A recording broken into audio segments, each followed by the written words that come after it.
Nadie sino Jesús, segunda parte. Sermón predicado la noche del domingo 17 de febrero de 1861 por Charles Haddon Spurgeon, en la capilla New Park Street, Southwark, Londres. El que en él cree no es condenado. Juan capítulo 3 y versículo 18. En el sermón matinal, nuestro tiempo fue consumido principalmente por la descripción de la fe. ¿Qué es? Solo nos quedaron unos minutos disponibles al concluir para describir a dónde se conduce al privilegio de la justificación, que es un don para el alma, que es el resultado de la fe. Que este elevado privilegio entonces ocupe nuestra atención esta noche. El texto dice: el que en él cree, esto es, en Cristo Jesús, no es condenado. Para abordar el tema en orden, observaremos primero la satisfactoria declaración hecha aquí.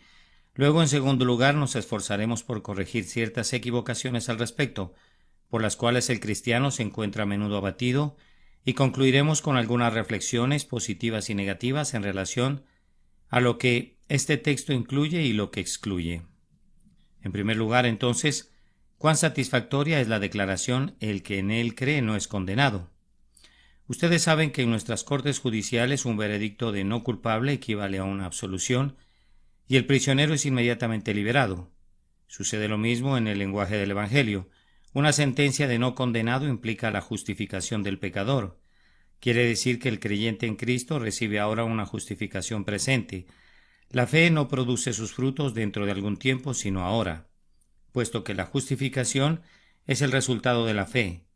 Es dada al alma en el momento en que se acerca a Cristo y le acepta como su todo en todo. Los que están ante el trono de Dios, ¿están justificados esta noche? Nosotros también, tan verdadera y claramente como aquellos que caminan vestidos de blanco y cantan sus alabanzas arriba.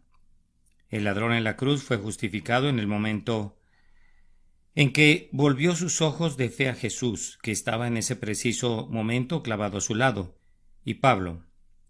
El anciano, después de años de servicio, no era más justificado de lo que era el ladrón que no contaba con ningún servicio. Nosotros somos hoy aceptos en el amado, hoy absueltos del pecado, hoy inocentes a los ojos de Dios. Oh pensamiento arrebatador y arrobador para el alma. Hay algunos racimos de esta vid que no podremos recoger hasta que lleguemos al cielo, pero este es uno de los primeros racimos maduros que puede ser arrancado y comido aquí. Este no es como el fruto de la tierra que no podremos comer hasta que atravesemos el Jordán, pero es parte del maná en el desierto y parte también de nuestra vestidura diaria que Dios nos provee en nuestra jornada desde aquí hasta allá. Nosotros somos perdonados ahora mismo, repito, ahora mismo. Nuestros pecados son quitados ahora mismo estamos delante de Dios como si nunca hubiésemos sido culpables, inocentes como el padre Adán cuando andaba en integridad, antes de que hubiese comido del fruto del árbol prohibido, puros como si nunca hubiésemos recibido la mácula de depravación en nuestras venas. Ahora pues, ninguna condenación hay para los que están en Cristo Jesús. No hay ningún pecado en el libro de Dios. Ahora mismo contra alguien de su pueblo, no hay nada que se le tome en cuenta. No hay ni motita, ni mancha, ni arruga, ni nada parecido que permanezca sobre algún creyente en el tema de la justificación a la vista del juez de toda la tierra. Pero prosiguiendo, el texto se refiere no solamente al presente, sino a una justificación continua. En el momento en que ustedes y yo creamos, se dijo de nosotros: no es condenado. Muchos días han pasado desde entonces, muchos cambios hemos visto, pero es tan válido para nosotros hoy: no es condenado. Únicamente el Señor sabe cuál será el día señalado, cuánto tiempo pasará antes de que cumplamos el tiempo del asalariado y que como sombra nos desvanezcamos. Pero esto sí sabemos, puesto que cada palabra de Dios es segura y los dones de Dios son sin arrepentimiento, que aunque vivamos otros 50 años aún estará escrito aquí: el que en él cree no es condenado. Es más, si por algún misterioso trato de la providencia nuestras vidas fueran alargadas hasta 10 veces el límite usual del hombre y alcanzáramos los 800 o 900 años de Matusalén, sería todavía lo mismo: el que en él cree no es condenado. Y yo les doy vida eterna y no perecerán jamás, ni nadie las arrebatará de mi mano. El justo por la fe vivirá, y el que creyere en él no será avergonzado. Todas estas promesas son para demostrar que la justificación que Cristo da a nuestra fe es continua, que durará mientras vivamos. Y recuerden, durará en la eternidad así como en el tiempo. En el cielo no nos vestiremos con ninguna otra ropa que la que usamos aquí. Hoy el justo se viste con la justicia de Cristo. Ellos llevarán el mismo vestido de bodas en el gran festín de bodas. ¿Qué pasa si se gasta? ¿Qué pasaría si esa justicia perdiera su virtud en la eternidad venidera? Oh, amados, no nos domina el miedo acerca de eso. El cielo y la tierra pasarán, pero esta justicia nunca se volverá vieja. Ninguna polilla la corroerá, ningún ladrón la robará, ninguna mano plañidera de lamentación la rasgará en dos. Debe ser eterna, como Cristo mismo, Jehová nuestra justicia, debido a que Él es nuestra justicia, el que existe por sí mismo, el eterno, el inmutable Jehová, cuyos años no tienen fin y cuya fortaleza no decae. Por eso mismo, nuestra justicia no tiene fin, y de su perfección y de su belleza no habrá nunca terminación. El texto, creo yo, muy claramente nos enseña que el que cree en Cristo ha recibido eternamente una continua justificación. Además, piensen por un momento, la justificación de la cual se habla aquí es completa. El que en él cree no es condenado, es decir, en ninguna medida ni en ningún grado. Yo sé que algunos piensan que es posible que nos encontremos en un estado equivalente a semi-condenados, semi-aceptados. En la medida que somos pecadores estamos condenados, y en la medida que somos justos somos aceptados. Oh, amados, no hay nada como eso en la Escritura. Eso es totalmente diferente a la doctrina del Evangelio. Si es por obras, ya no es más por gracia, y si es por gracia, ya no es más por obras. Las obras y la gracia no se pueden mezclar ni unir más de lo que pueden hacerlo el fuego y el agua. Es la una o la otra, no pueden ser ambas. Las dos no pueden aliarse nunca. No puede haber mixtura de las dos, ni dilución de la una de la otra. El que cree está libre de toda iniquidad, de toda culpa, de toda acusación, y aunque el diablo presente un cargo es falso, ya que somos libres de toda acusación, pues está establecido como un valiente reto. ¿Quién acusará a los escogidos de Dios? No dice quién los probará, sino quién acusará.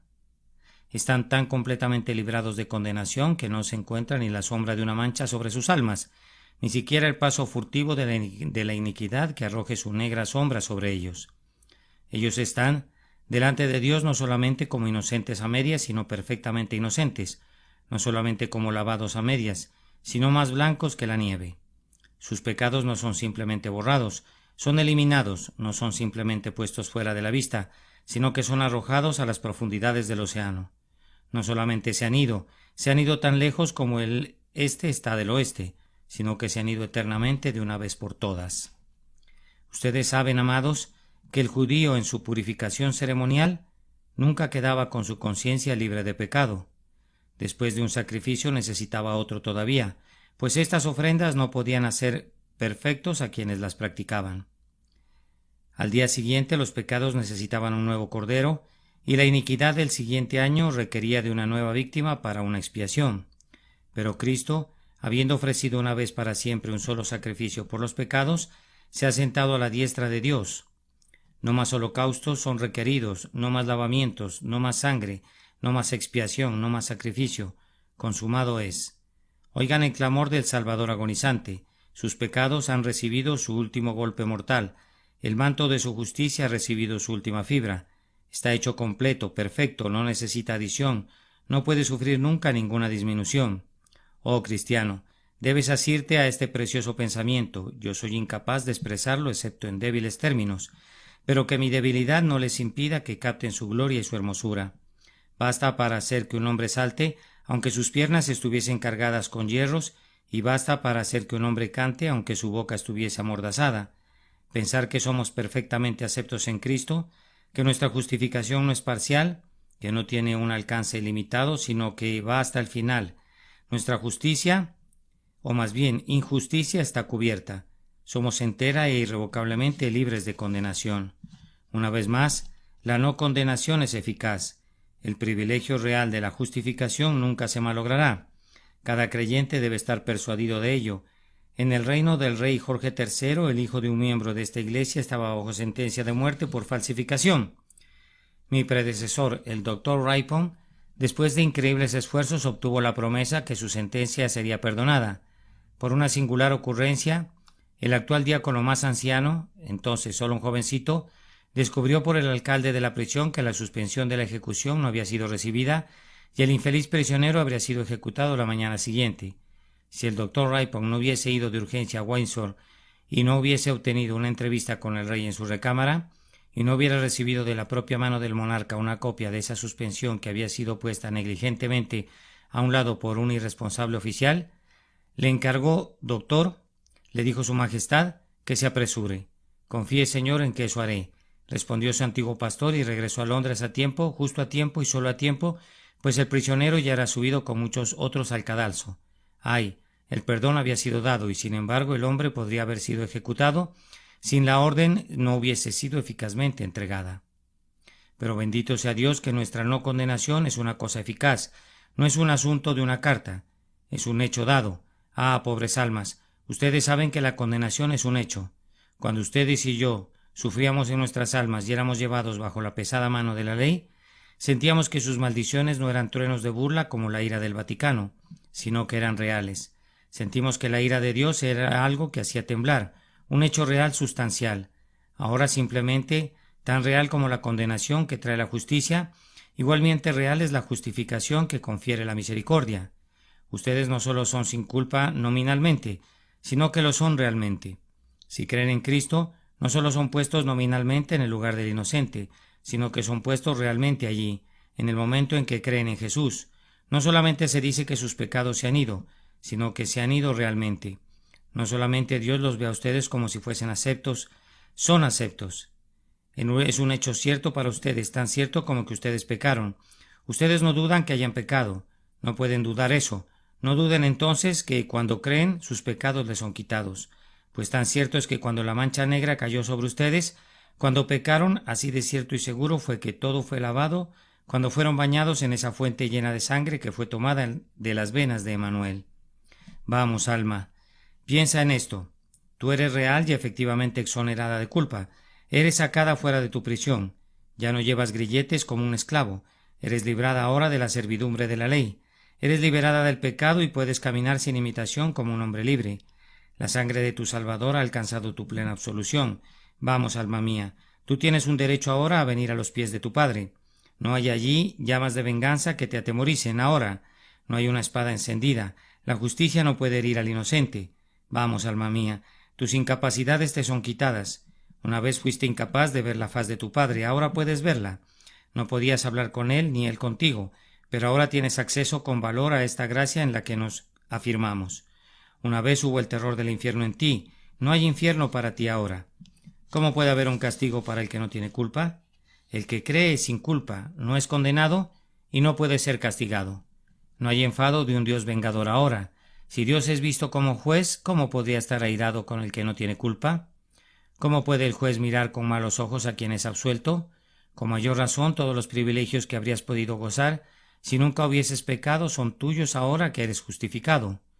Todas las bendiciones que habrías podido tener si hubieses guardado la ley, y más, son tuyos esta noche porque Cristo la ha guardado por ti.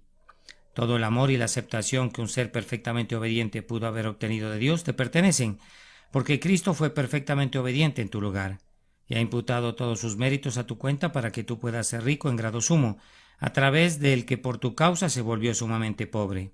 Oh, que el Espíritu Santo agrande nuestros corazones para que podamos extraer dulzura de esos pensamientos. No hay condenación, más aún, nunca habrá ninguna condenación. El perdón no es parcial, sino perfecto. Es tan eficaz que nos libra de todos los castigos de la ley, nos da todos los privilegios de la obediencia y nos pone en realidad en lo alto donde habríamos estado si no hubiésemos pecado nunca. Fija nuestra posición en un lugar más seguro que antes de que cayéramos. No estamos ahora donde estuvo Adán, pues Adán podía caer y perecer. Más bien estamos donde Adán habría estado si pudiésemos suponer que Dios lo hubiese puesto en el huerto durante 7 años y le dijera: si obedeces por 7 años, tu tiempo de prueba terminará y yo te recompensaré. Se podría decir que en un sentido los hijos de Dios están a prueba. En otro sentido no hay aprobación. No hay prueba en cuanto a que el Hijo de Dios sea salvo. Ya es salvo, sus pecados han sido lavados, su justicia es completa Y si esta justicia pudiera soportar 1.000.000 de años de probación, nunca sería violada. De hecho, permanece siempre igual delante de Dios y debe permanecer así por siempre y para siempre. Ahora voy a esforzarme por corregir algunos conceptos erróneos en razón de los cuales los cristianos a menudo están descorazonados. Qué simplones somos, independientemente de nuestra edad natural, cuán añiñados somos en las cosas espirituales, cuán grandes simplones somos cuando al principio creemos en Cristo. Pensamos que el ser perdonados involucra muchas cosas que después descubrimos que no tienen que ver absolutamente nada con nuestro perdón. Por ejemplo, pensamos que nunca volveremos a pecar. Suponemos que la batalla está terminada, que hemos entrado en un campo neutral, sin más guerras que enfrentar, que de hecho hemos obtenido la victoria y solo tenemos que ponernos de pie y ondear las palmas, que todo acabó, que Dios solo tiene que llamarnos a Él y entraremos en el cielo sin tener que combatir a ningún enemigo sobre la tierra. Ahora, todas estas cosas son errores obvios. Aunque el texto tiene un gran significado, no quiere decir nada relacionado al anterior. Observen que, aunque ciertamente afirma el que en él cree no es condenado, sin embargo no dice que el que cree no tendrá que ejercitar su fe será ejercitada. Una fe no probada no será fe para nada. Dios nunca dio fe a los hombres sin pretender probarla. La fe es recibida para el preciso propósito de resistencia, de la misma manera que nuestros amigos del cuerpo de rifleros establecen un blanco con la intención de dispararle. Así da Dios la fe con la intención de permitir pruebas y problemas, y el pecado y Satán apuntan todos sus dados a ese lugar. Cuando tú tienes fe en Cristo es un gran privilegio, pero recuerda que implica una gran prueba. Tú pediste tener una gran fe la otra noche. ¿Consideraste que pediste a la vez grandes problemas? ¿No puedes tener gran fe para almacenarla y dejarla que se llene de herrumbre? El señor Gran Corazón en El peregrino de John Bunyan era un hombre muy fuerte, pero tenía que realizar un trabajo muy pesado. Tenía que ir con todas esas mujeres y niños y muchas veces hasta la ciudad celestial y regresar otra vez. Tenía que luchar con todos los gigantes y ahuyentar a todos los leones, matar al gigante, mata lo bueno y derrumbar el castillo de la duda. Si ustedes tienen una gran medida de fe, tendrán necesidad de usarla toda. Nunca tendrán sobras sin utilizar. Serán como las vírgenes en la parábola de nuestro Señor. Aunque sean una virgen prudente, tendrán que decir a otros que quieran pedir prestado de ustedes, no para que no nos falte a nosotras y a vosotras. Pero cuando su fe es ejercitada con pruebas, no piensen que son traídos a juicio por sus pecados.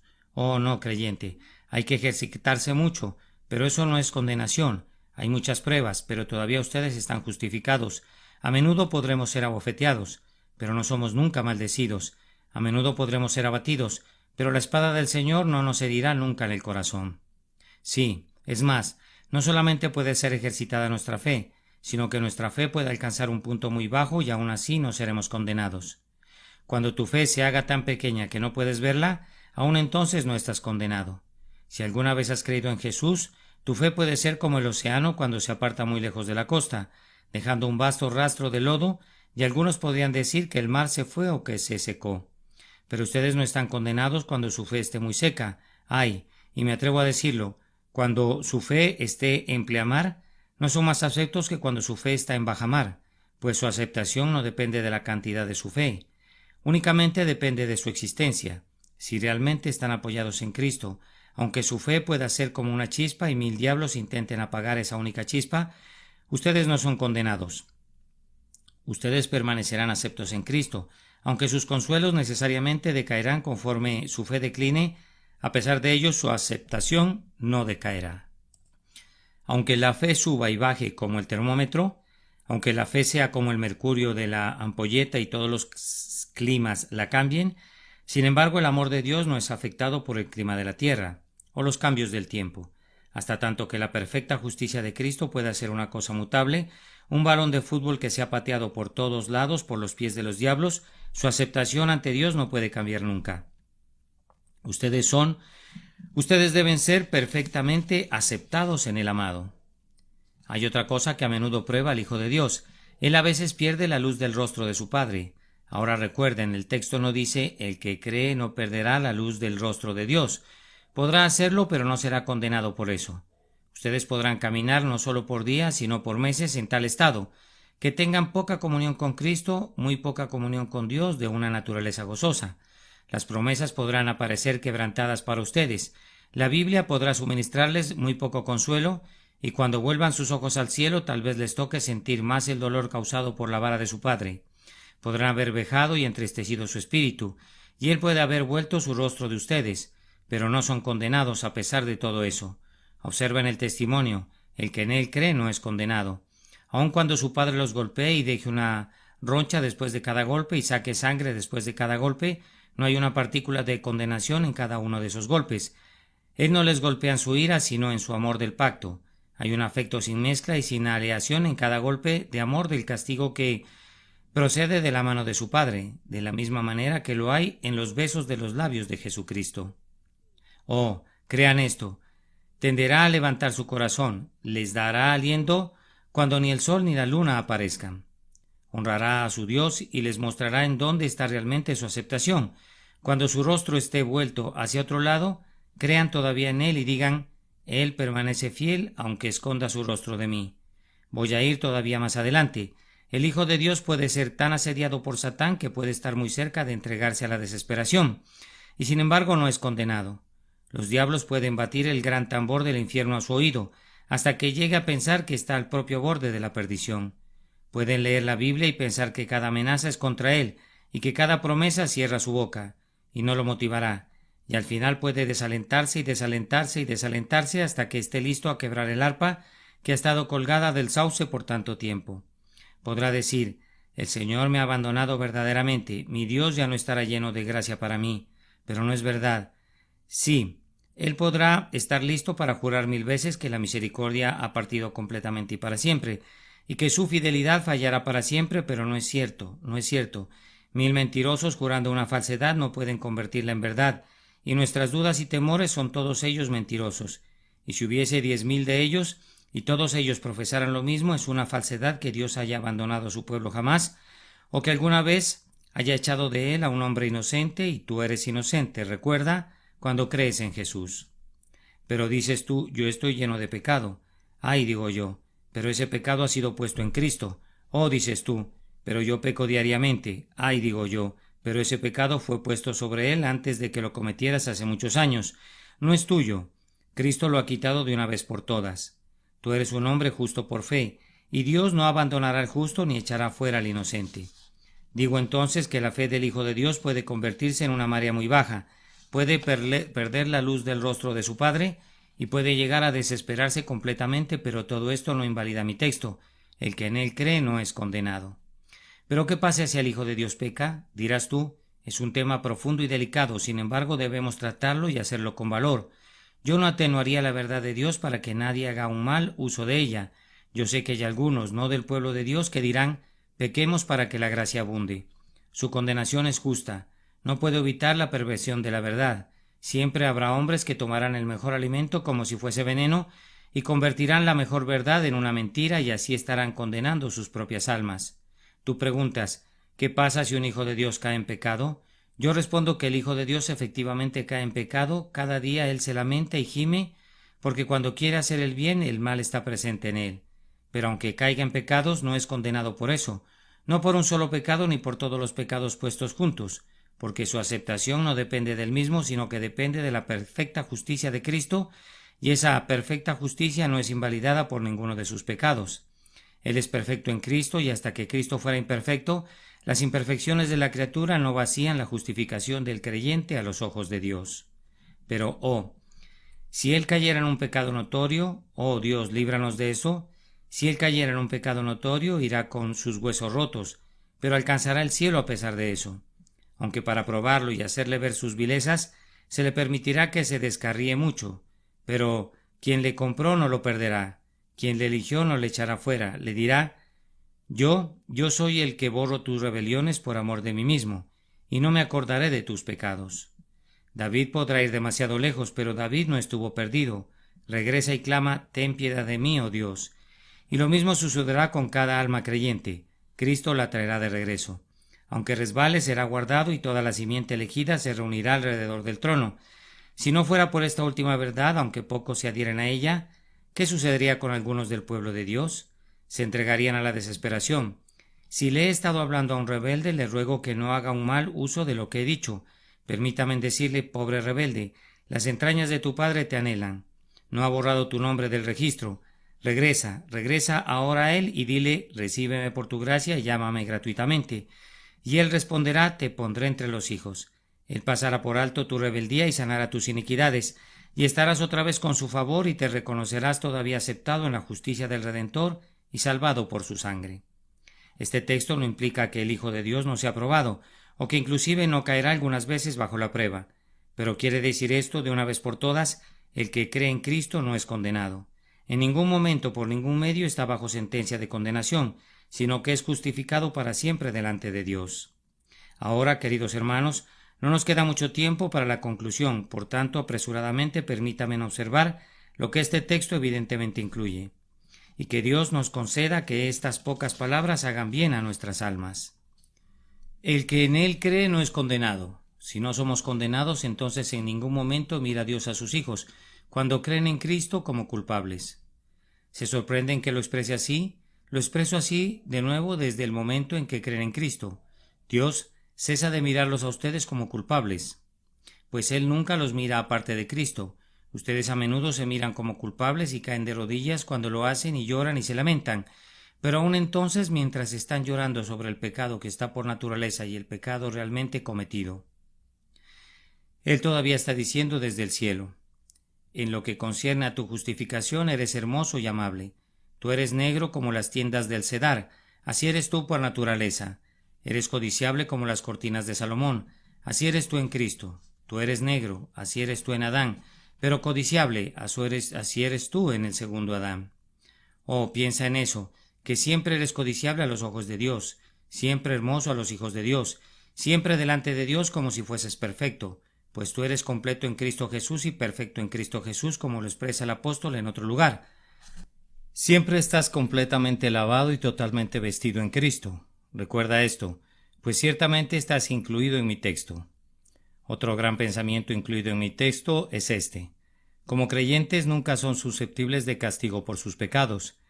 Serán disciplinados por ellos, como un padre disciplina a su hijo. Esa es una parte de la dispensación del Evangelio, pero no serán castigados por sus pecados de la manera que el legislador castiga al criminal. Su padre a menudo podrá castigarlos como castiga al malvado, pero nunca por la misma razón. Los impíos están basados en sus propios desmerecimientos. Sus sufrimientos son otorgados como sus justos merecimientos, pero las aflicciones de ustedes no les vienen como un asunto de merecimiento, les vienen como un asunto de amor. Dios sabe que en un sentido sus aflicciones son un privilegio muy grande y que ustedes pueden considerarlas como una inmerecida bendición. A menudo he pensado en ello cuando he tenido un penoso problema. Yo sé que algunas personas dicen: tú mereciste el problema. Sí, mis queridos hermanos, pero no hay suficiente mérito en todos los cristianos puestos juntos para merecer eso tan bueno que es el amoroso reproche de nuestro Padre Celestial. Tal vez ustedes no pueden ver eso, no pueden concebir que les pueda venir un problema como una bendición real en el pacto. Pero yo sé que la vara del pacto es tanto el don de la gracia como la sangre del pacto. No es un asunto de merecimiento o de mérito. Nos es dado porque lo necesitamos. Pero me pregunto si hemos sido lo suficientemente buenos jamás para merecerlo. Nunca fuimos capaces de alcanzar una norma tan alta como para merecer una providencia tan rica y llena de gracia, como esta bendición del pacto, la vara de la disciplina de Dios.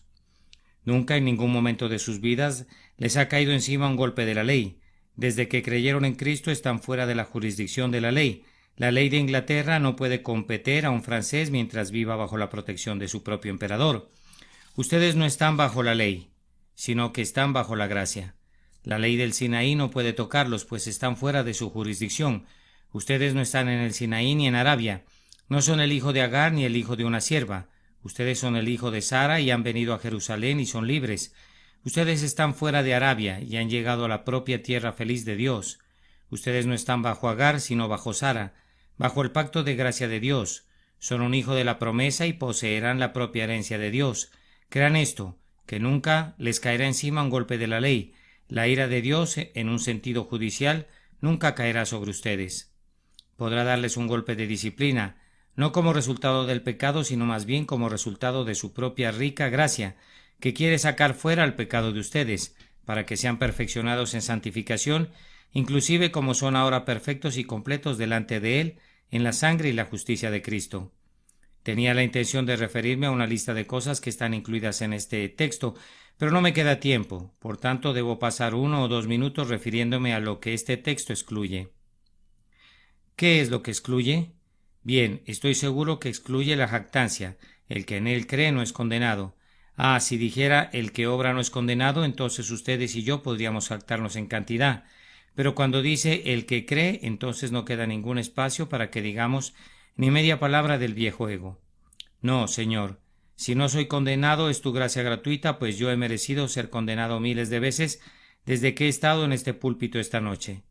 Cuando estoy de rodillas y no soy condenado, estoy seguro que debe ser la gracia soberana, pues aun cuando estoy orando merezco ser condenado. Aun cuando nos estamos arrepintiendo, estamos pecando y estamos añadiendo pecados mientras nos estamos arrepintiendo de ellos. Cualquier acto que hagamos como resultado de la carne es para pecar otra vez y nuestros mejores desempeños están tan manchados por el pecado que es difícil saber si son buenas obras o malas obras. En cuanto que son nuestras, son malas, y en tanto que sean las obras del Espíritu son buenas. Pero entonces lo bueno no es nuestro, es del Espíritu, y solo el mal permanece para nosotros. Entonces no podemos jactarnos.